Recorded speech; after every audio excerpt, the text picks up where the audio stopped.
Equations చూసి ఎక్కడ పోమంటే అక్కడ పోతాడేమో తెలియదు.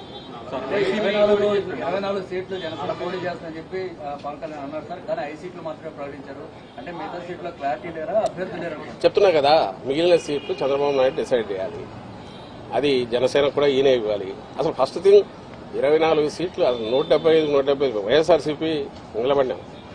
2014 మాకున్న ఇది వచ్చి 18 సీట్లలో పోటీ చేయడం ఒకటే. అంతకుముందు పులివెందుల ఇది గెలుచుకోవడం. అలాంటిది 2014లో ఎన్నికలకు మొత్తంగా ప్రిపేర్ అయ్యాం. అంతకుముందు స్థానిక సంస్థలు కానీ అంటే రాజకీయ పార్టీ విశ్వసనీయత కలిగిన నాయకుడు ఉంటే ఆ పార్టీ స్ట్రక్చరు 175 కాన్స్టిట్యున్సీలు 175 పెట్టాము. తెలంగాణలో కూడా ఎక్కడైతే మేము వద్దనుకున్న చోట కూడా కొన్ని చోట్ల పెట్టాము. 6% ఓట్స్ ఆ రోజు తెచ్చుకున్నాం పోటీ. ఇందులో ఒక పార్టీ ఎట్లుండాలి రాజకీయ పార్టీ అనేది జగన్మోహన్ రెడ్డి గారు చూపిస్తే, ఒక అవుట్ఫిట్ ఏదో పెట్టుకుని ఇది రాజకీయ పార్టీ అని చెప్తున్నది ఏదైతే జనసేన అంటున్నారో, ఇంత దరిద్రంగా ఇట్లా కూడా ఉంటారా అనేది చూడాలంటే ఆయన్ని పవన్ కళ్యాణ్ గారిని చూస్తే కనపడుతుంది. అందుకోసమే మీరు గమనిస్తే పార్టీ స్ట్రక్చరు ఏర్పాటు చేసుకోవడానికి కానీ 175 నియోజకవర్గాల్లో ఒక ఇన్ఛార్జిని పెట్టుకునే ప్రయత్నం కానీ, అలాగే పార్టీ తరఫున కింద కమిటీలు వేయడం కానీ ఎందుకు చేయలేదంటే రేపు డిమాండ్ పెరుగుతుంది, చంద్రబాబు నాయుడుకి ఇబ్బంది కలుగుతుందని. జస్ట్ ఊరికే పార్టీ పేరు, గాజు గ్లాస్ గుర్తు ఈ రెండు పెట్టుకున్నాడు. అండ్ నేను ఇంతకుముందు అన్నట్టు 100% ఓన్డ్ సబ్సిడరీ కింద చంద్రబాబు నాయుడు అందరిని డిసైడ్ చేస్తాడు. ఇక్కడ విమర్శలను అక్కడ తీసుకెళ్లొచ్చు. అది ఇంకా ఆలోచించుకోవాల్సింది ఈయన మీద హోప్ పెట్టుకుని పవన్ కళ్యాణ్ మీద ఇన్నాళ్ళు కలలు గంటూ వచ్చిన వాళ్ళు ఎవరన్నా ఉంటే వాళ్ళు ఆలోచించుకోవాలి. వాళ్ళ పరిస్థితి ఏంది, వాళ్ళ ఆఖరికి ఏమి ఇది అవుతుంది అనేది వాళ్ళు ఆలోచించుకోవాలా. ఇప్పటికైనా రియలైజ్ కావాలా. అంటే ఇలాంటి చంద్రబాబు నాయుడుకు లేకపోవడం, 175 స్థానాల్లో ఇన్నాళ్లు అధికారంలో ఉన్న తెలుగుదేశం పార్టీ 175 స్థానాలకు అభ్యర్థులను డిక్లేర్ చేయలేకపోవడం, అందులో ఇంకోరిని తీసుకొచ్చి 24 స్థానాలు వాళ్ళకి అనగడం, ఆ 24లో కూడా ఎవరు అనేది చెప్పలేకపోవడం. అంటే ఎంటైర్ థింగ్ ఈజ్ ఫ్లూయిడ్. ఇందులో బీజేపీలో కూడా ఒకవేళ పొత్తు కుదిరితే ఈయన పంపిస్తాడు అనుకుంటా, తన అభ్యర్థులను పంపిస్తాడు. సో మాస్టర్ ప్లానింగ్ ఆయన చేస్తాడు. దాని నుంచి దీని నుంచి అనేది ఆయన.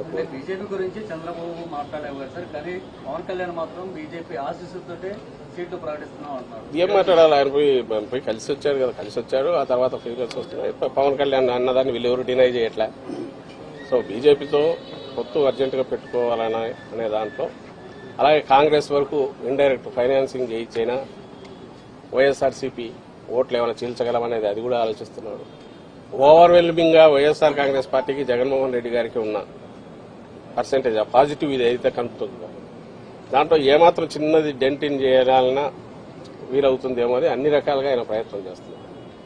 ఇందులో పాజిటివ్ అజెండా కానీ, రాష్ట్రానికి ఇది చేయగలను కానీ, లేకపోతే రాష్ట్రానికి 14-19 మధ్య ఇది చేశానని చెప్పుకోగలిగిన ఇది కూడా ఏది లేకపోవడం ఆయన దౌర్భాగ్యం. అలాంటి ఎత్తిపోయిన కేసుకు సబ్సిడరీ కింద పోవడం ఈయన బలహీనత, ఈయన దారిద్ర్యం ఇది కనపడుతుంది దాంట్లో.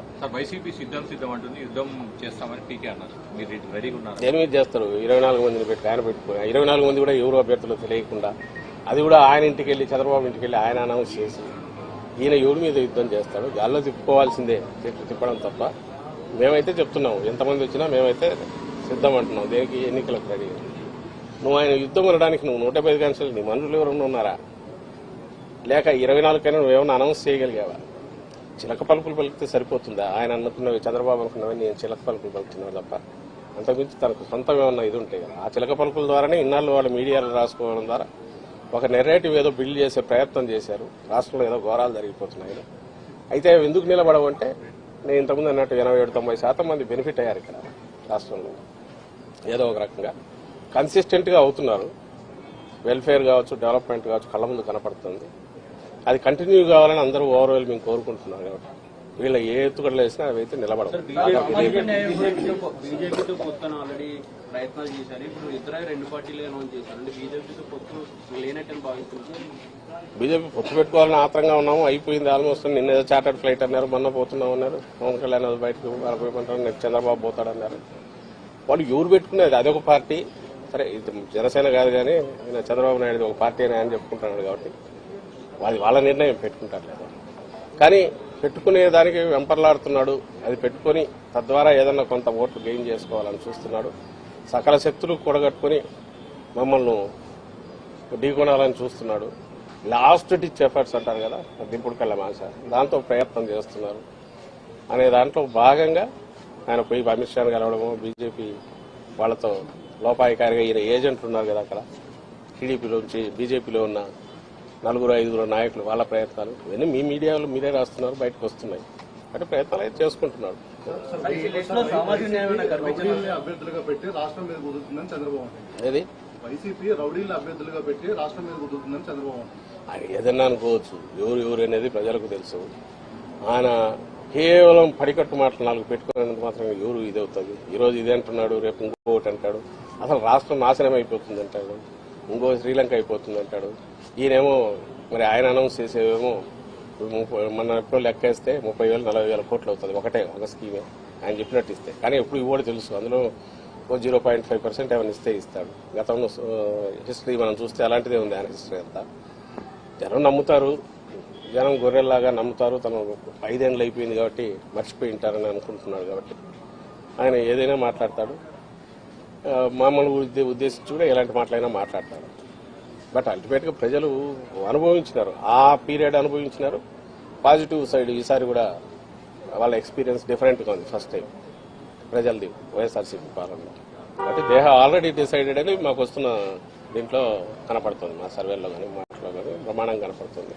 We will sweep last time కంటే బెటర్ ఇది ఉంటుంది. 175 టార్గెట్ మాది అట్లే ఉంది. సామాజిక న్యాయం కనిపించిందా? సామాజిక న్యాయం అంటుంది. ఇప్పుడు ఇస్తే అదేమైనా కనిపించిందా టీడీపీ పాలసీ?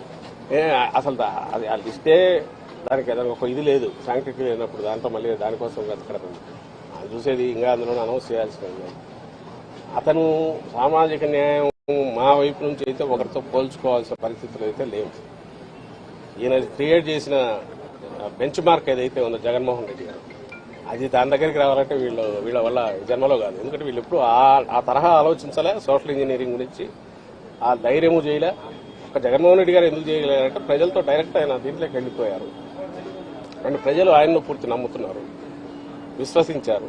ఇట్లాంటి నాయకుడు మాకు కావాలంటున్నారు కాబట్టి ప్రజల ఆకాంక్షలను అర్థం చేసుకున్నారు కాబట్టి ఆ బ్యాలెన్సింగ్ సోషల్ ఇంజనీరింగ్ అనేది ఆయన సక్సెస్ఫుల్ చేయలేదు. వీళ్ళ చేత ఏమవుతుంది, వీళ్ళు పెట్టుకున్నదాండే నానా చట్టపడి ఎట్లా అన్ని అతుకులు వేసుకుని ఎట్లా రావాలని వీళ్ళు చూస్తున్నారు. ఆ ప్రయత్నం కూడా చేయలేరు. ఒకవేళ చేసినట్టు లేక అంకెల్లో చూపాలని చూసినా జగన్మోహన్ రెడ్డి గారు చేసిన ఒక పోటీ దగ్గరే కాదు, మొత్తం ఎంటైర్ స్పెక్ట్రంలో చేస్తూ వచ్చారు. జీవితాల్లోనే మార్పు అట్లా తీసుకొచ్చారు. నామినేటెడ్ పోస్టులు కానీ మిగిలినవి కానీ క్యాబినెట్ దగ్గర నుంచి కింది వరకు జెడ్పీలు కానీ లోకల్ పార్టీస్ ఇవన్నీ చూసినప్పుడు వీళ్ళెక్కడ తట్టుకుంటారో వీళ్ళెక్కడ పోటీ పడతారు.